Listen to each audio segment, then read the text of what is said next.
is the Testicles joke? There is a Testicles joke somewhere for something. In high school, we would stupidly joke about it, but you know what it actually, like, you know how it, oh no, that's not. So our webpage is based on my old We Demand a Katy Perry sex tape. Hell yeah. But I also had the Testicles page. You know this is recording, right? Yeah. Oh, it's recording? Recording. It's recording. Ready? Okay. Sound. Views. Oh, I'm ratings. I mean the show. Spotify. So long ago, podcasts were something rare and impressive. Then everything changed when white men felt they needed validation. Ooh. And yeah. Just like in every show, the white crowd is the evil. Yeah. They are. The Firebenders are the whitest of. They're the whitest of all the Atla. Of all the Atlaverse. Very good. So we're actually here today to talk about a TV show. Yeah. Our second TV show in a while. Correct. Like our first TV show in a while, right? The last one we did was Follow the House of Usher. Yep. Follow the House of Usher. And I would say something that we were comparatively excited for. Yes. This one I think a little bit more cautiously excited for. Right. Because anytime someone adapts something beloved, it's a huge risk. Yes. Right, so we're talking about Avatar: The Last Airbender, the new Netflix adaptation, which I will say, I think the Netflix adaptations so far have been. Right now they're 2 for 2 as far as like beloved things. I haven't seen One Piece, and I might, if I ever watched One Piece, I think I would maybe be less critical of it than this, because I went out to dinner with some friends a few weeks ago, and they were telling me about One Piece, and I realized how fucking long it was. Dude, that thing's like 1,000 episodes. I'm never watching an episode of animated One Piece. I had a student last year say they were starting the animation, and I said, listen, man, just don't. Talk to me about it at graduation when you're halfway through. So just to kind of streamline things, because these things can get a little long when you're talking about a long series as opposed to 1.5 to 2 hour long movie, right? Correct. So we are going to kind of sandwich this. We're going to talk about the pilot. So how does the show get going? Mm-hmm. And then we're going to talk about kind of what happens in the middle, how we get to where we get to, and then at the end we're going to focus a little bit on the finale. And then we will talk about just like characters and casting and all that fun stuff. Additional thoughts. Yeah. Thoughts. So just to kind of reiterate, like, yes, this is probably going to be heavily influenced by how we feel about the show. It can't not be. Yeah. But I do think, just to kind of preface, I think the show can stand on its own well enough. I think knowing where the show is going really helps. Yes. But I think if I just look at this season as a whole, I think I'm happy with what I got. I agree. I think you would enjoy the show more even if you didn't watch regular Atla. Yeah. Just because, I mean, I think I'm more critical of this show than you are, but I will say I liked it, and I'll say I think anybody who would try to live action adapt the original animated Last Airbender would be dealing with a very unenviable task. Oh, you are fighting an uphill battle. Yeah, and I don't want to get too into the weeds of it now, but there are some people who thought that like this was rushed, and like important, filler character building episodes were cut out. And fair enough, but I will say like watching Atla, like just now, I just finished the whole original show last night. Mm-hmm. It moves at like kind of breakneck speeds. Yeah. At some points, even like the finales of the seasons, especially. I was watching that. I'm like, oh, when does this come in? And I'm like, holy shit, it's the last right episode. Now. Yeah. It is right now. And it's 20 minutes away. So there's a lot of ground to cover, and I think, problems I have aside, I think they did a decent job. Yeah, and I think the reason why I'm a little bit more positive on it is because I am actively making the attempt and the choice to try to separate the source, and we will talk a lot about this more later. Yeah. I want to separate this and treat this as its own thing, because the same thing with One Piece. Mm-hmm. I watched One Piece not having seen the show, and I had a good time. A good ass time. Because as far as the service of the story goes, I think the choices that they made in One Piece allowed me to be able to watch this as someone who has not seen One Piece. Right. And I cannot fully make that distinction with this because I have seen Avatar. Yes. But if I try to separate it myself as much as I can, I think there's a lot of solid stuff happening here. How many times do you think you've seen it all the way through? Avatar? Yeah. Oh, 4 or 5 times. I might be 3 to 5, somewhere in there. Yeah, not counting The Great Divide, which was on, which was just on TV all the time. No! It was. You know what? It's a great episode. It was just. It is not a great episode. I love it. It was just the only one that was on. So anyway, source material aside. So first episode. Yes. So we kick off with our pilot, right? So this episode has a lot of heavy lifting because they have to introduce the whole world of Avatar. Yeah. It is a dense world. Right. Like, it's a kid show, but you're dealing with 4 separate. This is genuinely Game of Thrones light. This Netflix adaptation. The world in general. Right. Like the world of Avatar, because you have 4 separate nations. You have, like, different places have different amount of power. They control different things. So, like, on a smaller scale, like, that's easily more digestible, I kind of think of those two very similarly. From that aspect, I will say, though, that, like, the Avatar universe is a very wholesome universe. Absolutely. And Westeros is not a wholesome place. No, but theme and mood, they're very different. But as far as, like, you have to remember a lot of things, you have a lot of names to remember, you have a lot of places to kind of keep. What is it with, like, fucking sorting yourself under houses or nations? That's just so cool. People, I think it's people want to belong. Yeah. And you know what? Here's the thing. We might say that sounds kind of lame, but also at the same time, we're living in a time where people are talking about how there's, like, a loneliness epidemic, right, and how people feel like they don't belong. Right. Fuck it, dude. If sorting yourself into a Slytherin house or into the Fire Nation, if that brings you some sort of connectivity with someone else, better than zero. Power to you. It's better than zero. There's choices, man. There's choices. So one thing that I really enjoyed about this is that from the very beginning, we are shown the stakes of what happens. Mm-hmm. We are introduced to the air nomads. We're introduced to the Fire Nation. We are shown just how conniving and how, like, scheming the Fire Nation can be. Yeah. I loved the decision that they did of showing Sozin, like, bamboozle everybody with his plan. Because that's not in the show, if I remember correctly. You don't meet Sozin until book 3. Not even that, but, like, the idea of Sozin specifically tricking the Fire Nation and the Earth Kingdom into thinking, the Waterbenders and the Earth Kingdom, that they are going to attack Ba Sing Se. Yeah.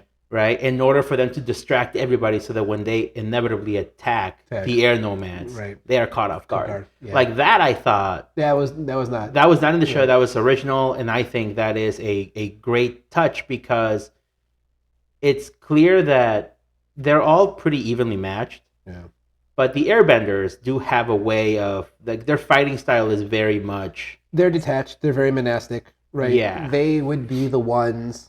Like, division is a big theme of all the Avatar iterations, right?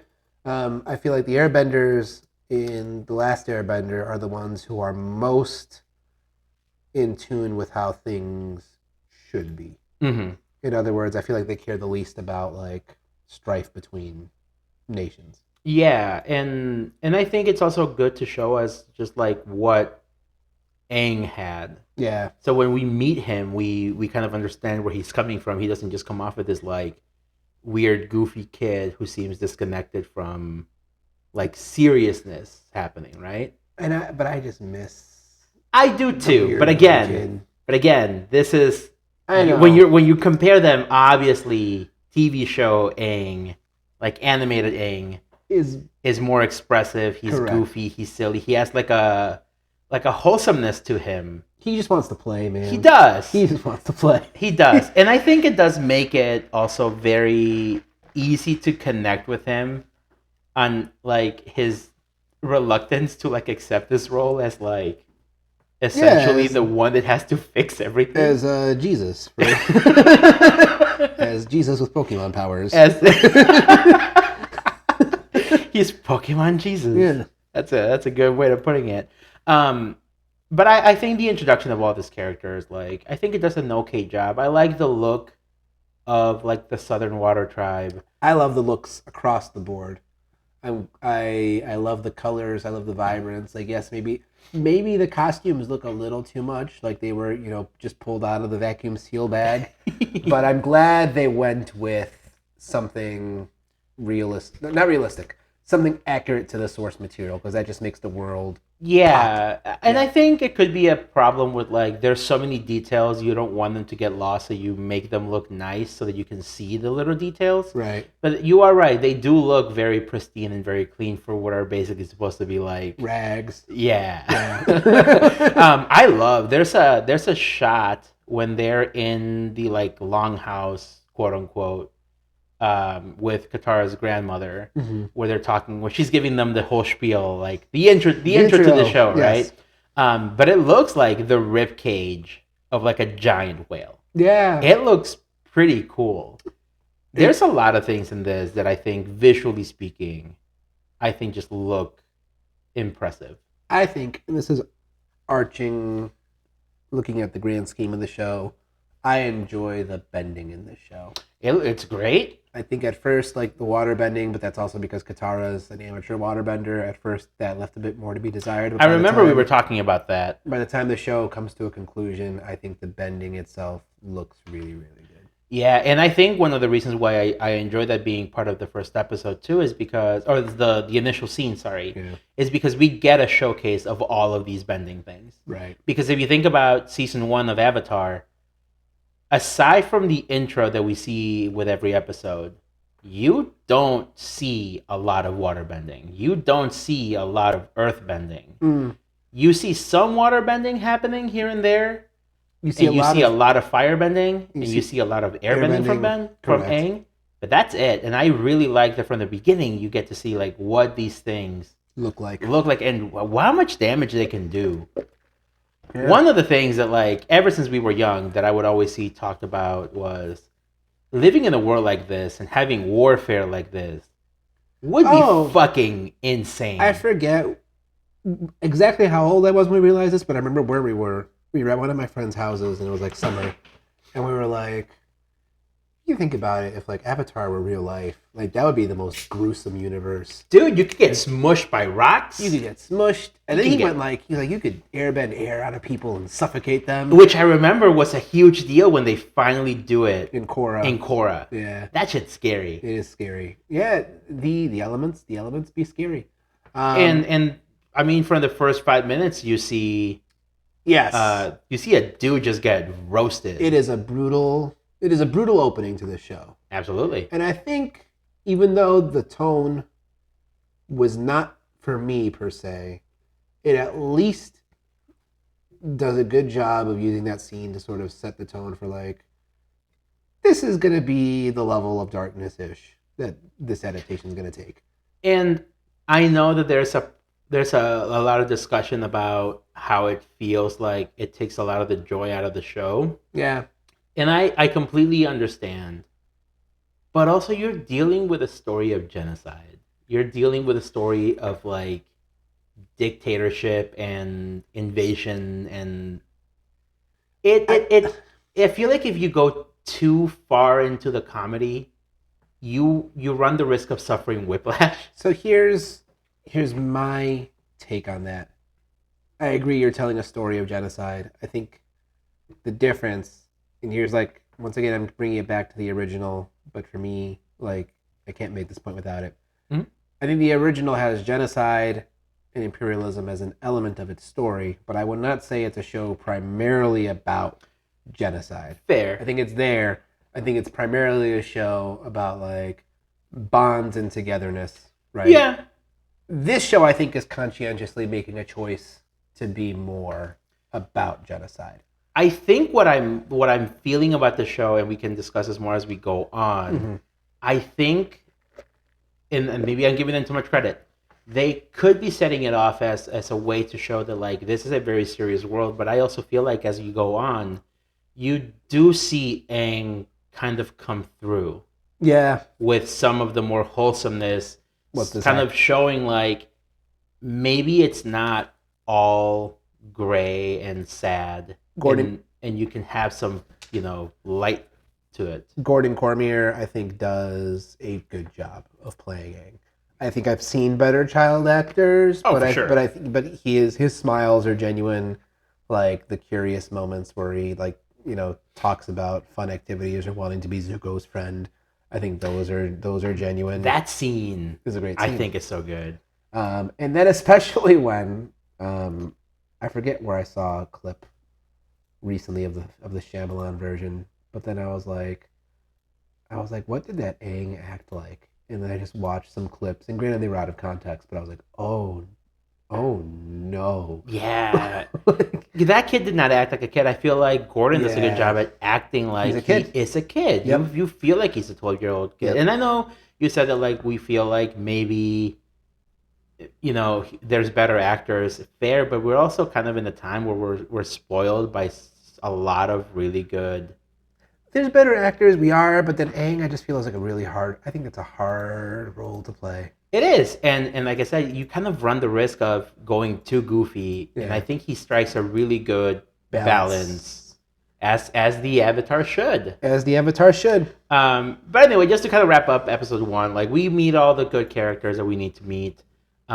We are given a pretty good spotlight with Zuko. Mm-hmm. I think we get a good feel of what the dynamic is going to be between Zuko and Uncle Iroh. Which I think is also a very hard character to like get behind, not in the sense that he's bad, but because the animated Iroh is such an iconic character. Yeah, this is, I think, Paul Swoop. I'm gonna butcher this name. Paul Sun Hyung Lee. Yep. Right. Most known for his role in the Mandoverse as that one. As a big fan of Kim's Convenience, I object to that, but sure. I don't know what the fuck that is. It's a Canadian show with Simu Liu. You lost me there. It is a wholesome show. It is wonderful. He is great. He puts on his best Asian accent in that. Well, best known for his role in the Mandoverse. As pilot something. Yes, he does. And maybe this could be a segue into these next episodes. I don't know. Yeah. He does a kindly Uncle Iroh, but he is not a sage. For me, no, he does play him a bit more like he is not a fountain of wisdom. No, but he's a good dad. He's a good dad, and I think that's important because that is what Iroh is. It's a long, long way to Ba Sing Se, but the girls. So, I really do like him and the dynamic that he has with what's his name, Dallas. Is it Dallas Liu? Yeah. Who is he related to Simu? I have no idea, but he plays a hell of a Zuko. He does a good job. I think, as far as the casting goes, he might be the best. I think he's the best. Him and hands Sokka. Down. Sokka looks like a Sokka. Yeah, his jaw is Sokka-esque. He nails the comedic beats. The comedic timing, and I think it's important because, like we said, this show is a lot darker. It's a lot less comedic than the animated, so you do need the comedic timing to hit.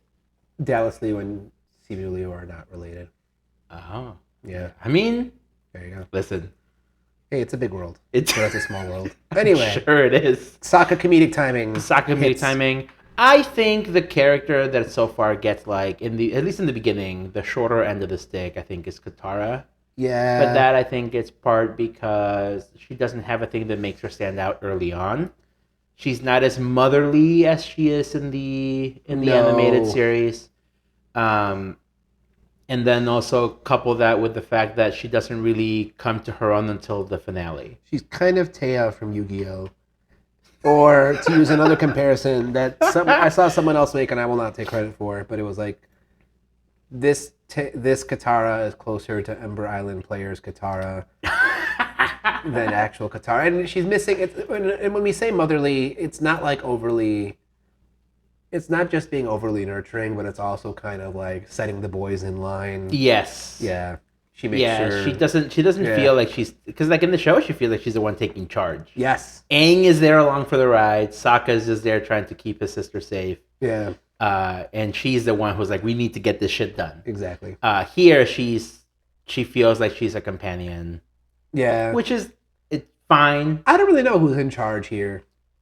I think it's still Aang feels the draw to do what he needs to do because Kyoshi gives him an ass whooping in episode 2. Right. Which is where we're gonna start heading to, right? So just to kind of go through, we have 6 episodes. Episodes 3 is all about the Kyoshi warriors.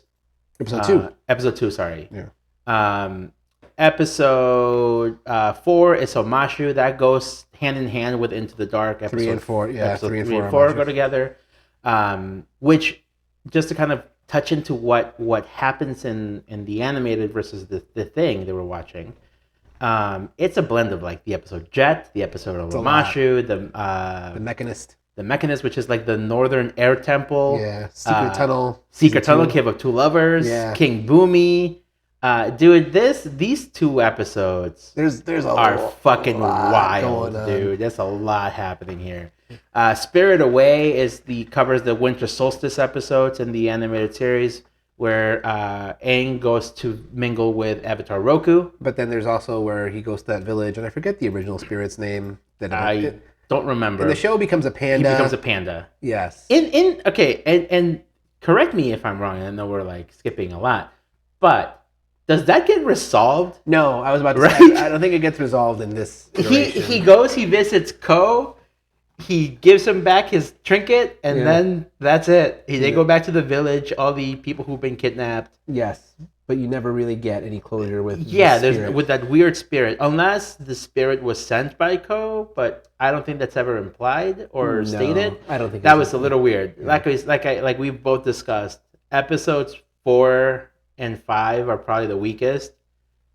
Sorry, 3 and 4. 5 is not great, but I think the payoff in Masks is a lot. It kind of lets you forgive a little bit of this. Masks covers Element of the Storm, which is where they talk about Zuko's background and the Blue Spirit. Mm-hmm. And then the North is when they finally get to the North Pole. That covers the Waterbending Master, who is just as much of a dick. Yeah, this. Yeah, Master Paku did a good job in this show. Played by the dude from what's it called? Better Call Saul. Oh, really? Yeah, he plays Nesto or something like that. Is that in here? I don't know if I have him on this, but yeah, I saw him and I was like, "Is this that Mexican guy?" Let me look it up. Netflix Avatar. Anyway, so where do we want to dive into this? So, just kind of here, are there any episodes here that you feel like? Obviously, we have a lot of thoughts on Omashu. Right. I don't mind them bringing Jet in here. I do think it was a little weird to get rid of the episode with the waterbending village. The earthbending village. With Haru? Yep. Yeah. So that feels a little weird. But I think bringing in Jet here as a freedom fighter and combining those 2 elements worked very well for me. I think of everything that's brought into Omashu, I think Jet is the one that makes the most sense for me. I think this is where the show really met its biggest challenge. And also, now that I think about it, not only is it hard to adapt such a breakneck show, but then also to do it when you have more of a 45 hour long minute format of your episodes, because all of these not insulated, but all these like isolated little side characters, they're all brought in with their own narrative trajectory. And one of the things, I don't know if you saw the same discourse happening. A lot of people were like, how can they rush through this? You have more time on this than in the animated.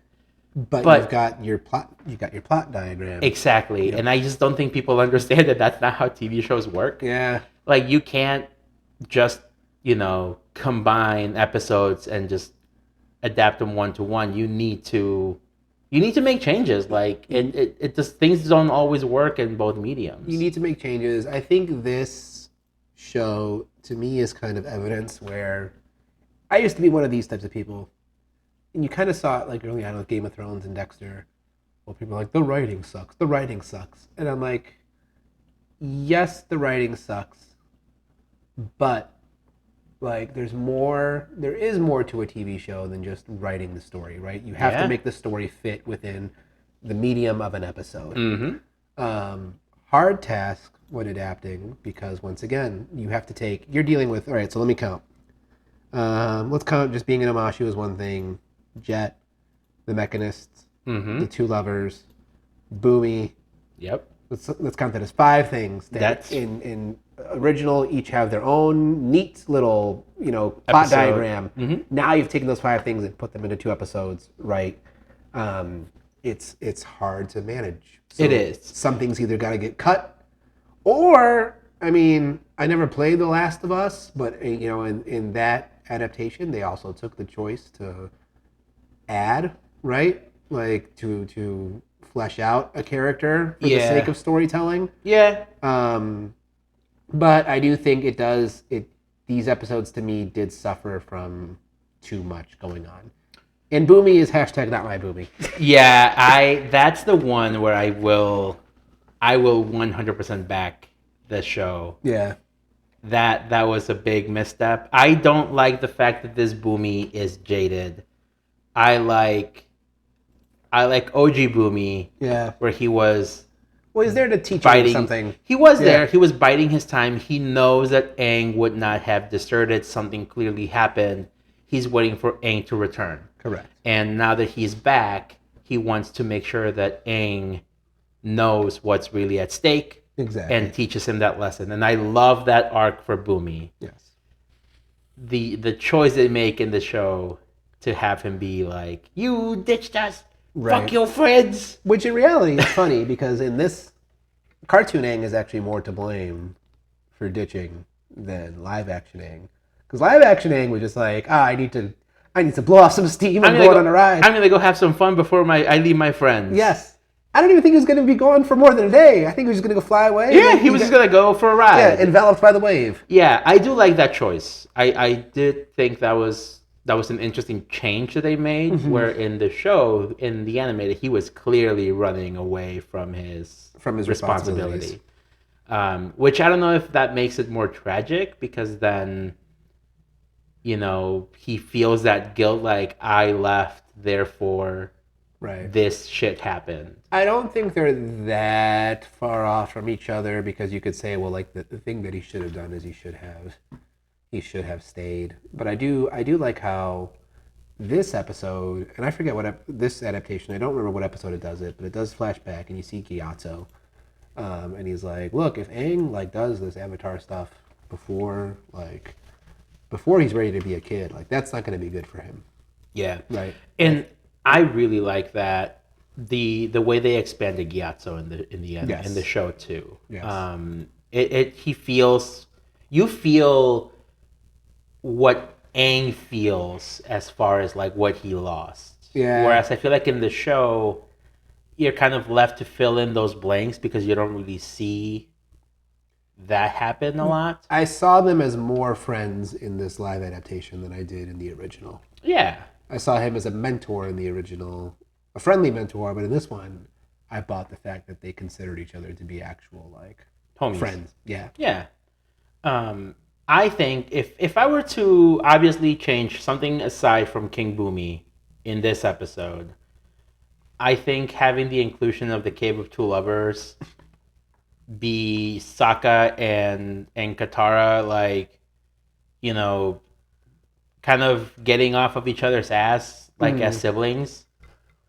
because I never really felt like that was a big issue. Yeah, they they talked shit to each other. But that's what siblings do. That's what siblings do. Right. I never felt like there was necessarily like a huge gap that needed mending through. I agree. A weird tunnel lesson. I agree. I'm glad they put the hippies in there. When they were gonna do it, I'm glad they did it right. Dude, fuck those hippies. God. But I also think it was something that like didn't need. No, it didn't need to be in this season. There is a way. If we're clearly fine in this season by fucking with geography, where the Mechanist is in Omashu instead of at the Western or the Eastern Air Temple, right? Yeah, wherever he is. Anyway, at one of the air temples, right? Then even if like your plan for season 2 or season 3 does not have them going into the tunnel of the two lovers, you could find a tunnel. Like there's room to make them tunnel somewhere. Yeah. Later on. If like, and I think it's such a unique and distinct element of the original show that I do think you have to work the secret tunnel song into the adaptation somehow. But like, it didn't have to happen. It didn't have to happen now. Yeah, I agree. One thing before we move on to the next thing that I do want to touch on. So in Kyoshi, in the Warriors episode, there was a whole controversy about Sokka not being a sexist piece of shit. Oh. I don't think he needs it. I think if you can expand on his character a bit more, maybe do a little bit more with his daddy issues that he has. Yeah. Which honestly, of all things, I think it's like not that bad in this show. The daddy issues? His daddy issues are like, oh, my dad just thinks I'm kind of a shitty hunter. Yeah. That's it, I think, as far as like Katara's strife, which now we can move on to the next episode, which is Spirit Away. I think that feels a little bit more detrimental to her character. Like, she literally saw her mom get like roasted because of her. Right. So like, I feel like Katara's strife versus Sokka's strife. Yeah, it's not. It's like waves above. I agree with you.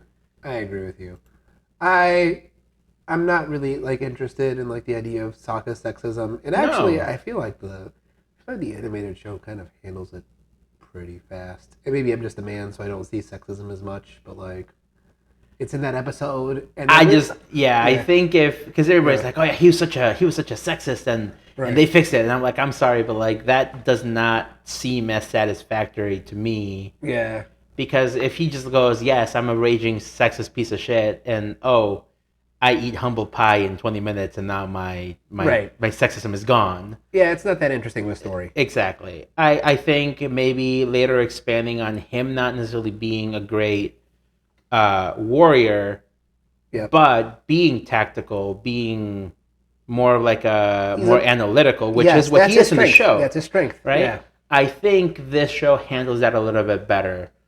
Where we don't necessarily see that happening yet, I could see that coming in future seasons for him. I do think, though, then going back to the Mechanist in Omashu Into the Dark real quick, I do think that this is where the cluttering of those episodes kind of does that arc of Sokka a bit of a disservice, because you have so much going on, like you're forgetting that this Mechanist subplot is like, this is Sokka. This is Sokka coming into his own, right? Because he's helping him build like the war that's balloons, happening right? In the Cave of the Two Lovers episode. So like you got two different Sokka characterization. Well, these are 2 episodes. These are 2 separate episodes.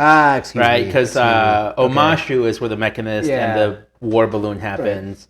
Right. Into the Dark is Cave of Two Lovers stuff, right? I don't love the Roku representation here. I don't remember a lot of it, to be honest. I mean, he's goofy in this. He's a little goofy. Yeah. He was kind of, goofy in the show a bit, especially when they do flashbacks in later seasons to how he behaved when he was younger. Right. I get that. But I always felt like when it came to like, hey, we're talking business, like he was not a man of whimsy. No. I don't think any of the avatars that you meet in the original, that you could potentially meet in the show, I don't think any of them should really be shown as goofy because the part of the point is to contrast to Aang. Aang, yeah. Right? And part of that is the fact that Aang is a child and these people are adults. Yeah. Right? So, dude, when Kyoshi shows up in episode 2 and she's just like grilling him. Yeah. I'm like, lady, chill.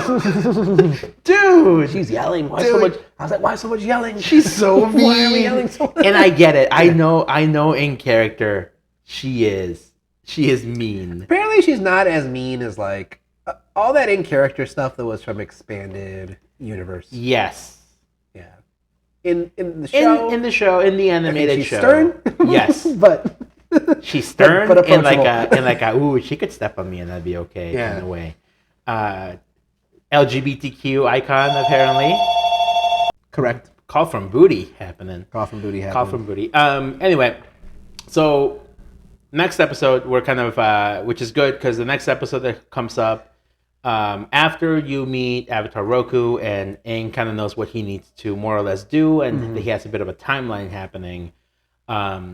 Is the episode where he gets kidnapped and now Zuko takes in some responsibility here. Yeah. Which is, I think, a great showcase for the family drama happening in the background, which you get hints of a lot in season 1 or book 1 of the animated show. Right. Whereas here, I think it serves the purpose of like letting you know, like this guy is not just an asshole for the sake of being an asshole.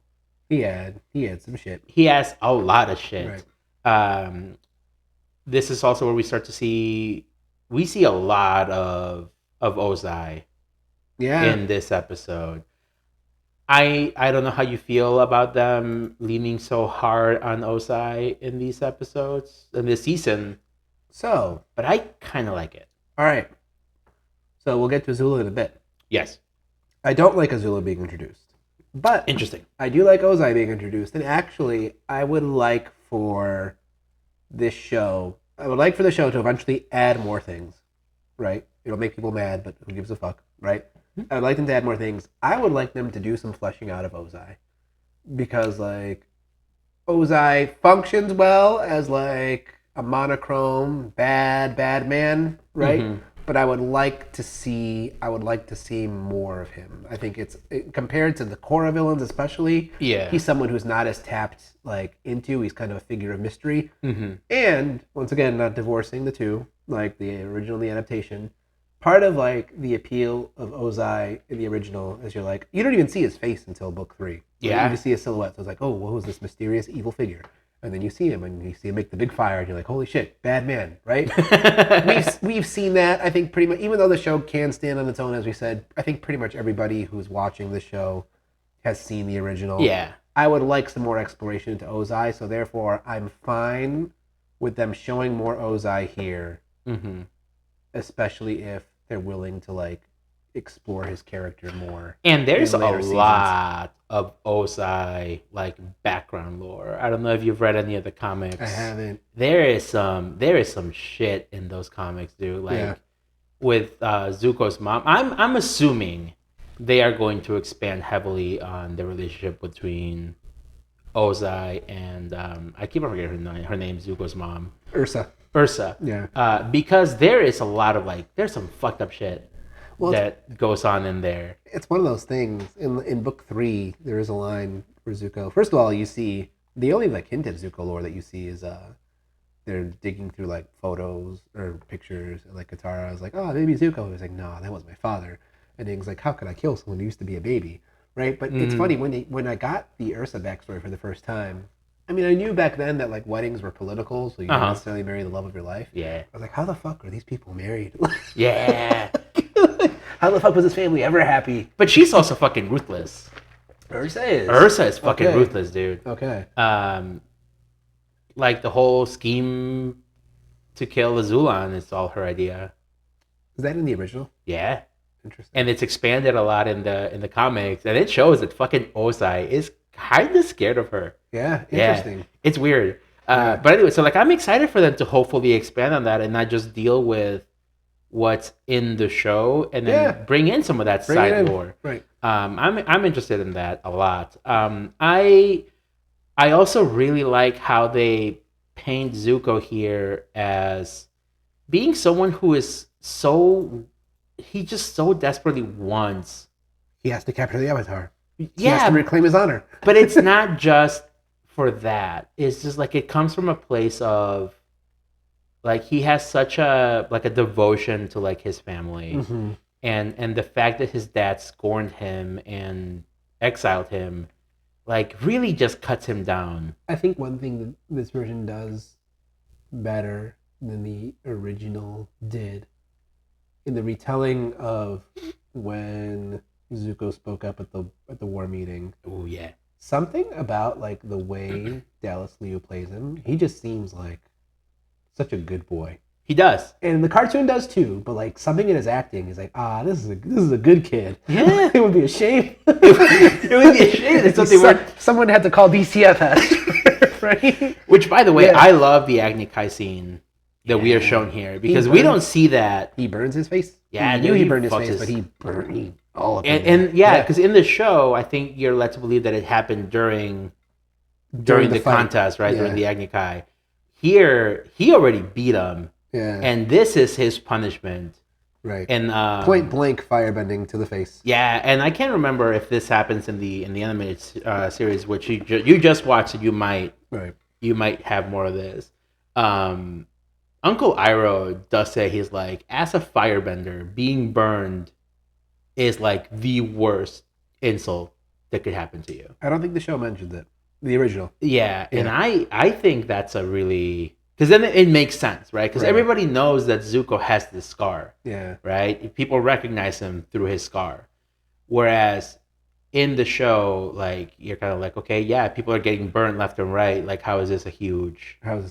Right? So, like, I think it adds more to that lore for firebenders. Yeah. That not only is it sucky that your dad did this to you, now he's just basically branding you like a shitty firebender. Right. One character that we haven't touched on is Zhao. Dude, he's played well. He's so fucking goofy in this. I love him so much. I think Zhao in both adaptations just functions as such a foil to Zuko. It's such a needed role because you need Zuko to be Darth Vader, right? But then you also need him to be in the place where like he can have his redemption arc early. So you need this foil of like someone who's clearly like worse morally, but doesn't power creep and surpass Zuko. Yeah. And I think it's such good storytelling. I think the actor sells it good here because it's like he's not as good as Zuko. And I like, even though he like climbs in the ranks in the cartoon, I think this Xiao, the way they spend the attention on him, does a good job of focusing on how much he cares about like status and just like climbing in the Fire Nation. I think, correct me if I'm wrong, I think it's an original choice that they made here where like he is some nobody commander.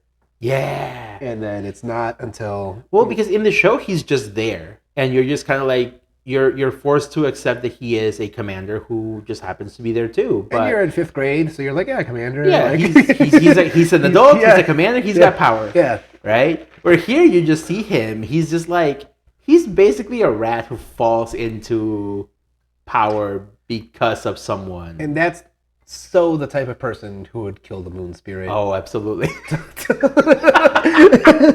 So, all right. So here's the thing, though, right? Yeah. And I have already said that I don't mind them introducing Azula quite yet. You don't like her being introduced. I like her being introduced in the sense that like we know she exists. We know that she's there. We know that she has her issues and that she's really good and she can be very scary. I do like the fact that she's there, it's already happening, whatever, right? But I like that she doesn't have her blue fire yet, but you see hints of it.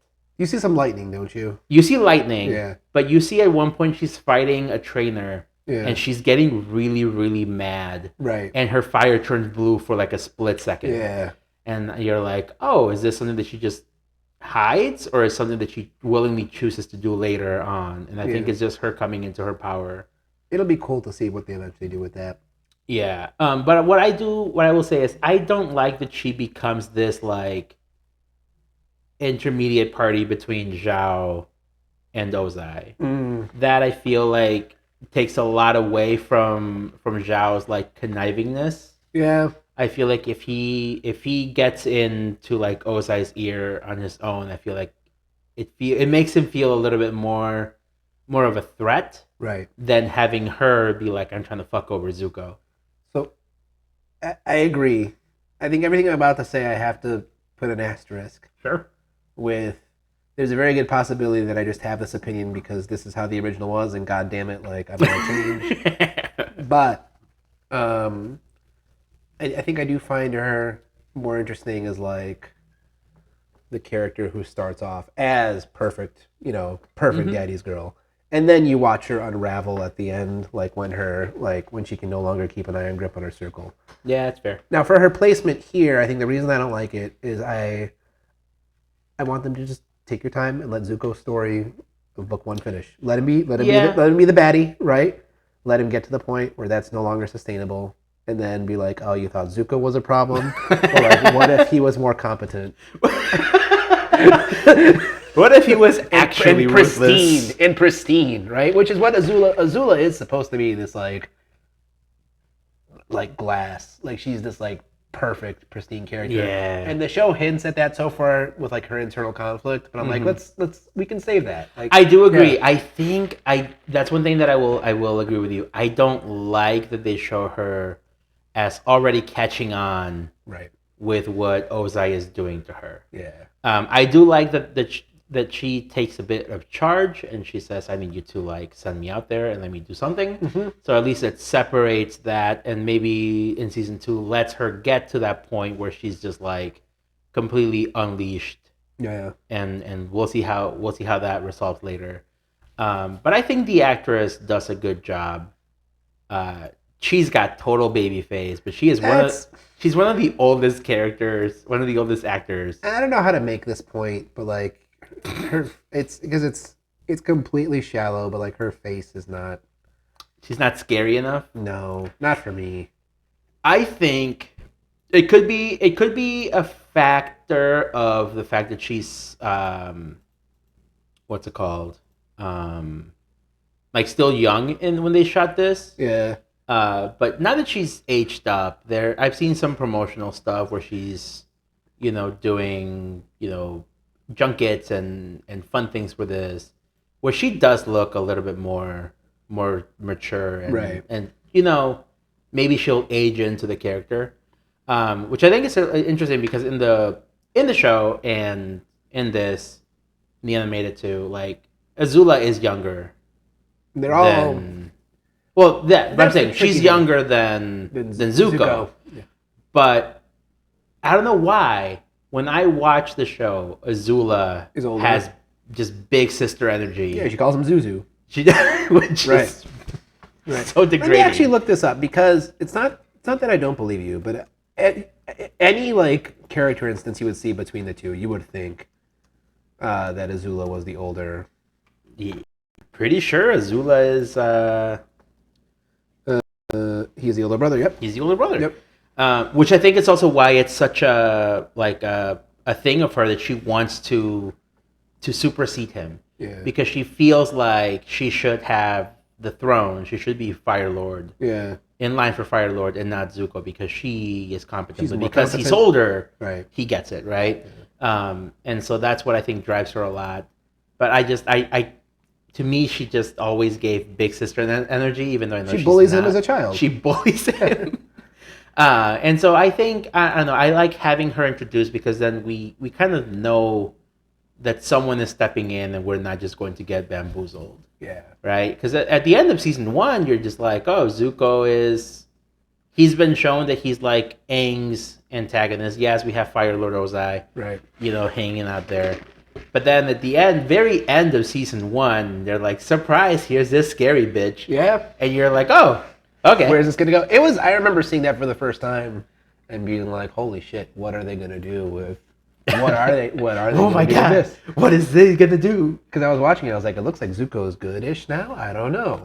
And then badder, scarier Zuko. Yeah. So, all right, last episode before we get to the end here. Right. The North pretty standard, same thing as the other one. This episode does a lot to showcase that sexism that From the Northern Water Tribe, yeah, because it's shown as this is like a societal, yes, it's like structural racism, right? Yeah. It's ingrained in the system, structural systemic patriarchy. Yeah, I liked, and I forget if he's in this episode or if he's in the finale.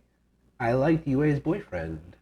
I like the iteration of him more in this show. Yeah, he seems like a genuinely nice dude. In the cartoon, he's just a dick. Mm-hmm. That's it. Yep. Yeah. I will always be happy with seeing Amber Midthunder show up as anything, and the fact that she is here to play Princess Yue is fine. Her hair, admittedly, looks very goofy. Right. But you know what? It's a white wig. It's going to look. Yeah, so did Daenerys Targaryen's hair at one point. And people forget. And also, like, I don't want to say she plays a minor character because her character is actually very important to, like... But she's in all of 2 episodes. She's in 3 episodes. Her voice is in 1 episode. Yeah, she plays the fox, right? But in Incarnate as not the moon. In both adaptations. She's only in 2 episodes. Yeah. Yeah.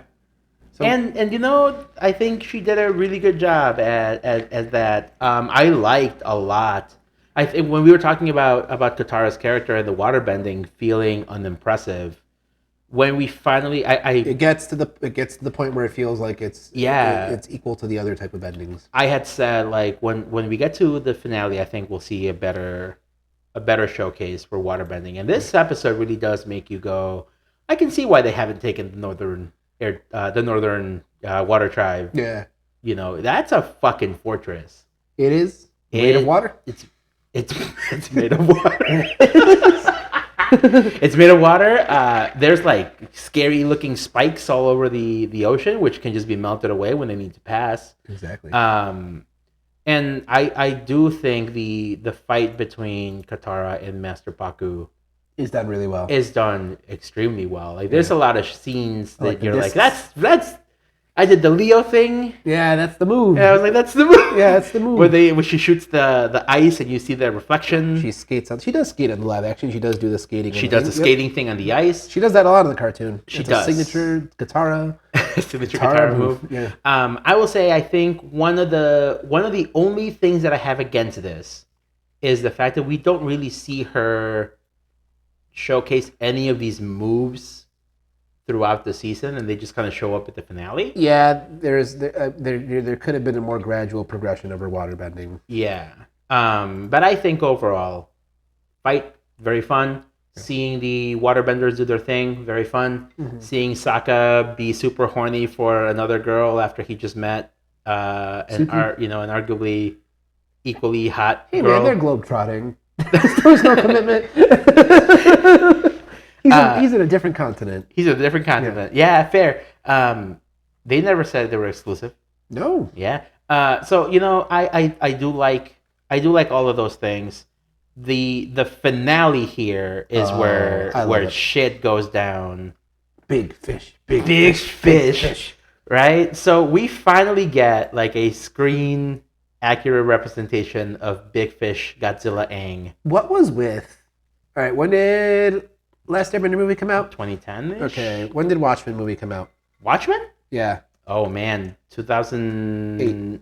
9. Yeah. Okay, so within a year. Yeah. What was it? Maybe was it just like the realism thing that Nolan put into movies? What was it with like adaptations? Being scared of goofy shit? Cool monster? No, let's replace it with either generic explosion or just like giant wave. Yeah, because in Watchmen it's supposed to be like a giant squid monster, right? Yeah. Yeah, I don't know. I think it's also. I mean, it is that. It's the fact that people were like, "This is too goofy. Yeah, we need to be serious. Right? Squid can't be serious. Serious, right? And I love seeing Aang just like fuck shit up as the giant Godzilla fish monster. And this one explicitly states that it's the ocean spirit. It is the ocean spirit. Whereas in the show, you just have to infer. But then it also adds the fact that like Aang in this adaptation, when he merges with the ocean spirit, might not ever come back. Yeah. Which I don't think that's nope. not in the OG. Nope. I think in the OG you do know that those two fish are the ocean and the moon. You do. So when he goes into the pond and then the black fish disappears, I think it's pretty obvious. Yeah, you have to infer like you said, but I think it's pretty obvious still. But it's interesting. So like back to like the whole rushedness, it wasn't until the rewatch where I remembered that like you might not see the two fish in the cartoon until like that second part. Yeah, no, it is the last episode. It's there, and it's like, oh shit! Like I can't even remember how they go into that place. By the way, because just like in the it's not live action, it's not because Momo needs medical attention. No, which by the way, what a scary couple seconds. I was watching this, I was like, holy shit! I was like, oh, Momo's a character. Oh no. Yeah, dude, Momo gets fucking wrecked. They had to go into this thing to put him in the healing water. Yeah. Which is a good way to lead them into this like secluded place. I do like the idea that Zhao is smart enough to use the distraction of like the entire fleet. Yeah. To sneak around back because he knows they're all going to be distracted. Right. They're not going to fortify the oasis because in their mind they can't even get close. It's a full moon. It's stack against them. I will say this show does a really good job at showing just how competent the Fire Nation can be in their tactics. Yep. Like I said from the very beginning with Ozai, not Ozai, with Sozin, to even Zhao, who's just like this insane, like eccentric weirdo who believes in these myths. Right. Because like even like the other people are like, what the fuck are you talking about? Yeah. He's talking about like the spirits coming in from one day. So like clearly these are like almost fringe beliefs that he has that other people just don't jive with. Right. But even that, like that plays to the advantage of like surprising the Northern Water Tribe. Because no one Tribe. would think that they would go for... No, because it's fucking insane. You're going to destroy the moon? Yeah. That's fucked. It got me thinking, what is the equivalent for the other nations? For the other nations. Well, so I would say the dragons maybe for the Fire Nation. Oh, in terms of a spirit that would embody that actual thing. I don't know. So I don't think Fertilon met one, right? I mean, obviously, the solar eclipse would block out firebending. Mm-hmm. But it doesn't destroy it. No, it doesn't. It weakens it. Correct. It totally, like, you can't firebend during the solar eclipse at all. Mm-hmm. And we've never been introduced to a thing you could kill for the other ones to totally get rid of like all the other types of... Which is fucking weird. Yeah. I don't know. It seems like a design flaw. I think so. Maybe put a steel barrier on top of that just so they can't... Growing up, I was like, oh, fire is clearly the most OP type of bending. And then I found rationalizations for like all the rest of them.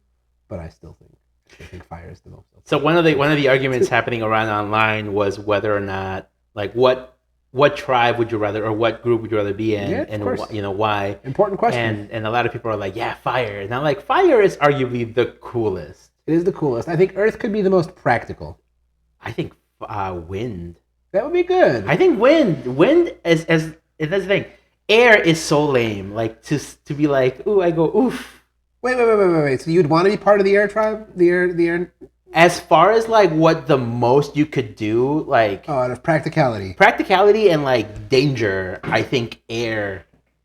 Once you suffocate people, dude, you can fucking choke people out. You can fly. You can do all sorts of shit. Here, those are all advanced techniques, though. Whereas firebending, you just gotta be like, right? But Thalo just wants the equivalent of taking a lighter and an Axe body spray can and going. That's what it is. Earthbending, though, you can like build. You could just build a house. You can like, this market's too bad. Thalo is going to build an apartment complex and gentrify the neighborhood. Yeah, with like one little, flex of your wrists, right? They're all there. That's the thing. One of the things that I love about Avatar is that you can look at all different bending types. It balanced them out, and you go like they're all fucking cool. They're all pretty cool. Like if you toss a coin, if you roll a die and it's a D4 and you land on any of them, you can't be bummed. You got a good there's no Hufflepuff. Dude, could you imagine being someone in this world and you can't?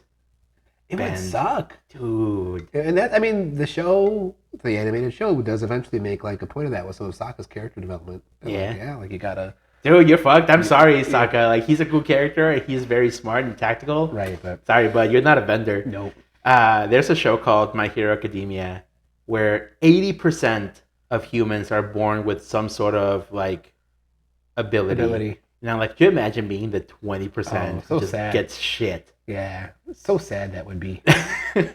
Anyway, so the end. So we're at the end of the show.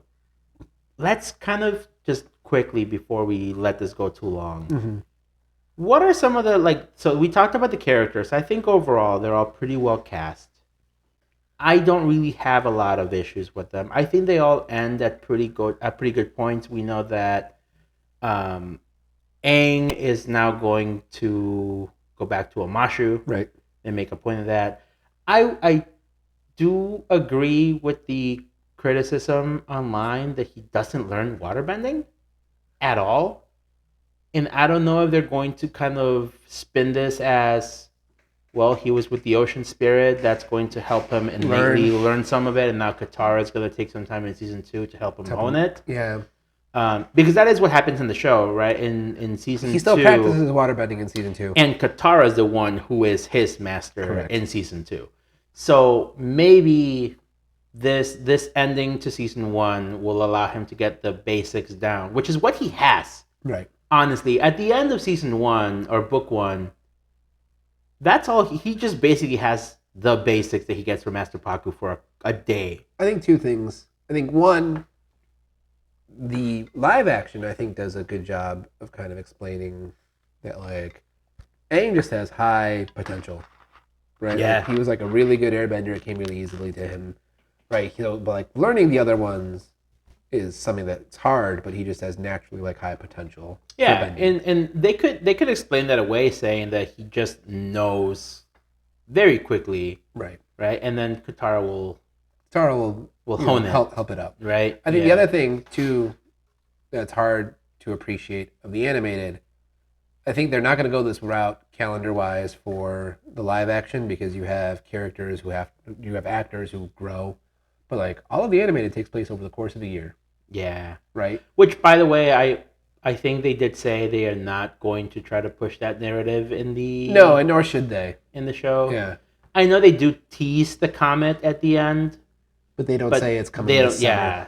Yeah. In the show, in the anime, they give you a hard line in that Winter Solstice episode. End of the summer. End of the summer. You got a year, homie. Yeah. At best. And I think part of what the show, because there's no, like, you don't really see seasons in the animated show, like, they could kind of play with how time felt. But, you know, Daniel Radcliffe, by Chamber of Secrets, he got a deep voice. Oh, yeah. Right? So that is an entirely different kid. Yeah, you can't have this all take place in a year with child actors. And honestly, I think that will also help make his character growth, I think, hit better. Right. Because time is passing. Yeah, time is passing. You can see how it's going to affect him. He's going to mature and become a better actor as he goes on. Yeah. It's what we've seen happen with a lot of kid actors who may be a little wooden. Right. Somebody that I saw who was talking about this said, Dan. like, was it Dan? He feels like he's doing a performance.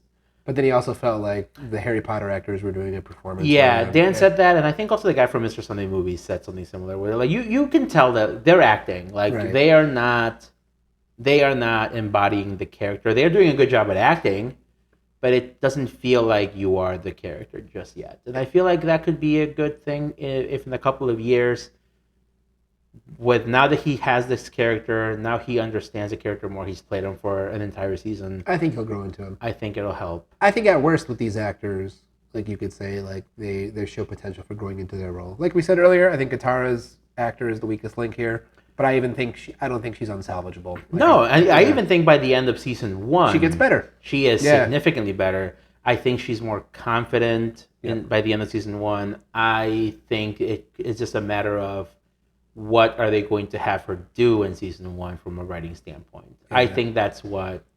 I think she does a good job at playing Katara. By the end.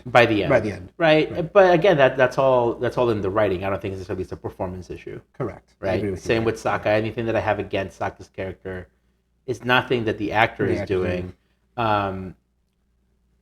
Is there any character that you feel like you don't like the casting of? So, I think... So, I'll push a little bit and say kind of too soon to tell, only because I'm really curious to see what they'll do with the story in books 2 and 3. Right now, I don't think the Iroh actor is doing enough heavy lifting for me to be an Iroh. But there was never a Prince Zuko. Dude, every time.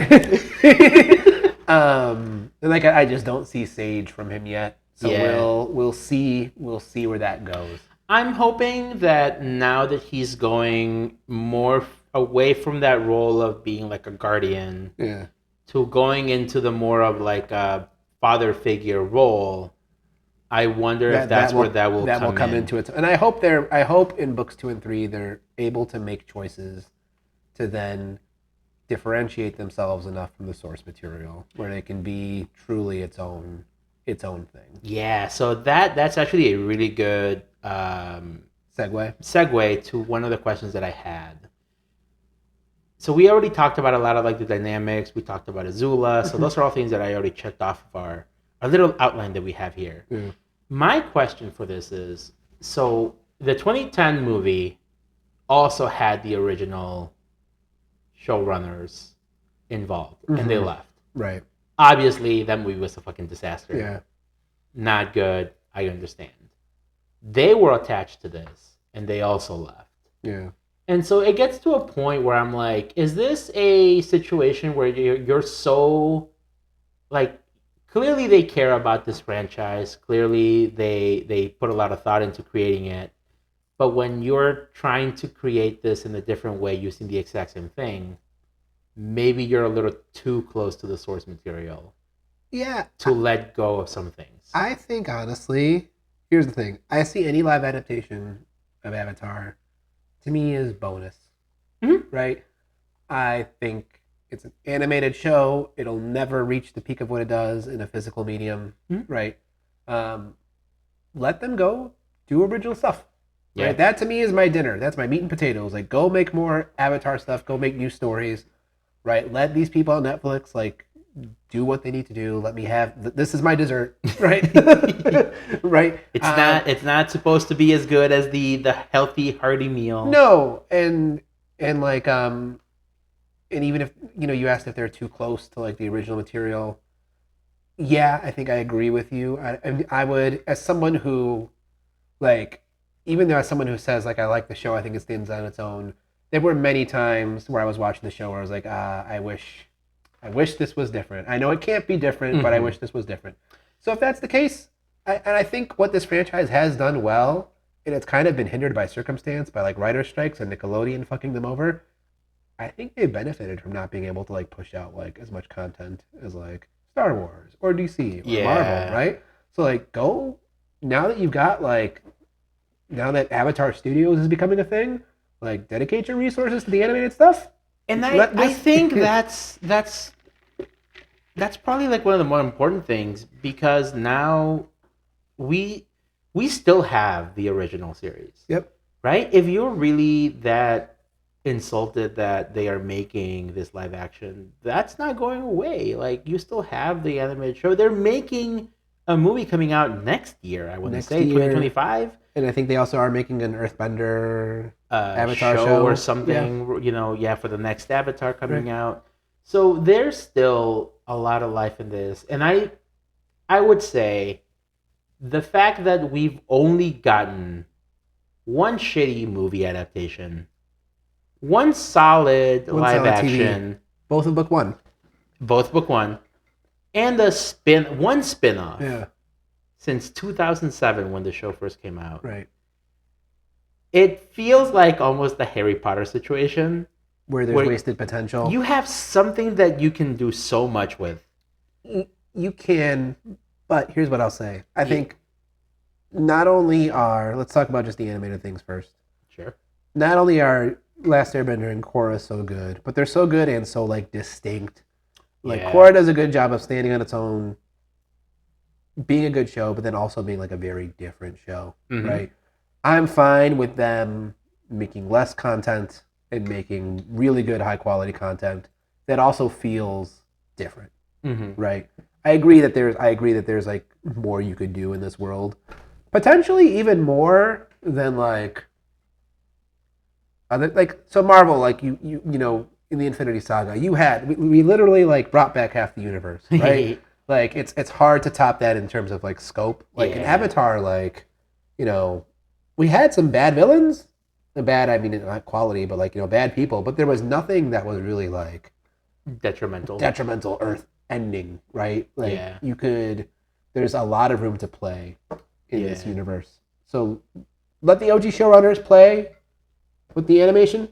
Yeah. Let Netflix do what it's doing. They're busy. They got shit to do. And I really want to see, like, even if I really dislike this live adaptation, I would have advocated for them to still finish adapting the whole series, because I think at the end of book 1 is when the story really gets takes off going. Season 1, as much as I like it, is good. It's good, but I think it meanders quite a bit. Yeah. It tries to do a lot.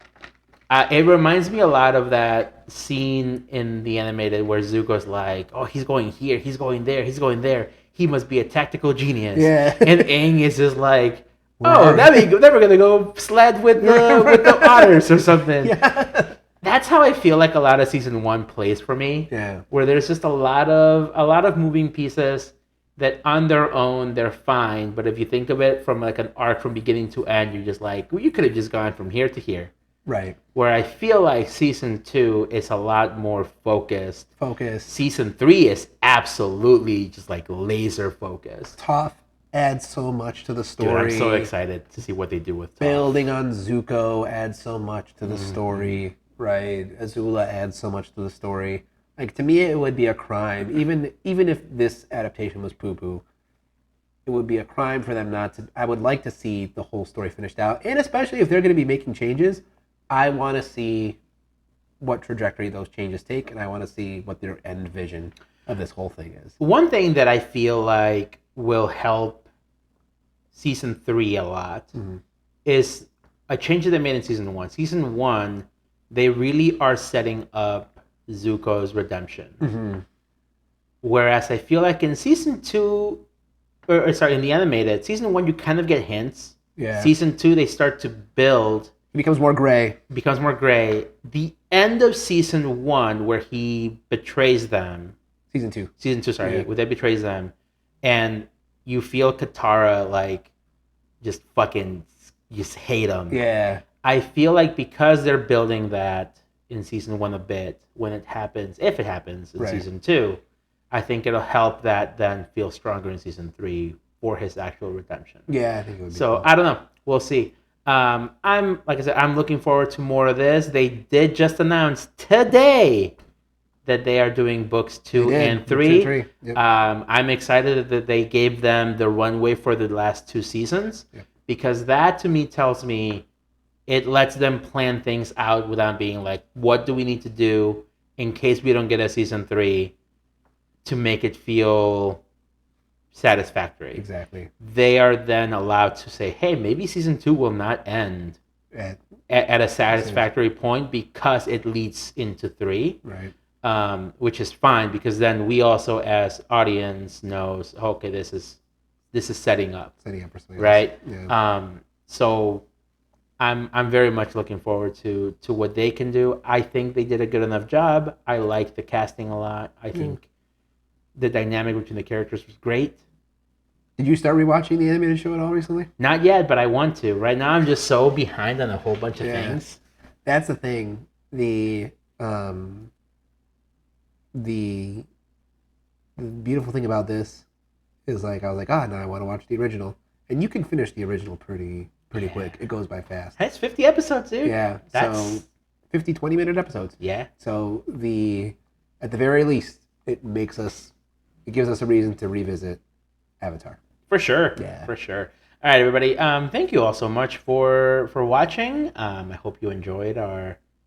It was pretty. I loved it. It was pretty streamlined. Yep. I think it's 8 episodes. Lots to cover. We will be back soon with something. I don't know what. We have Imaginary coming out. We do. Thanos still hasn't seen Dune 1. I gotta watch Dune 1, and then I'll watch. So you can go see. Before we end, one of my favorite things about Dune 2 coming out is that meme of Javier Bardem like staring at Timothée Chalamet in the basement at like the most mediocre thing. It's big boomer energy, and I love it. Yeah. But anyway, thank you so much for watching. Remember to like, review us, share us with your friends. Hey, find an Avatar fan and ask them what their favorite bending style is, and then direct them to our episode and tell them why we're wrong. And ask them who their favorite character is, and then the answer is going to be Zuko or Aro. Yeah, if it's not those, then something's wrong. Yeah. If it's fucking Zuki, and it's not because she's hot. I like Zuki. Because she's hot. That's a factor. There you go. All right, everybody. Have a good day. Bye. He's been Tano. Bye. Bye. Bye.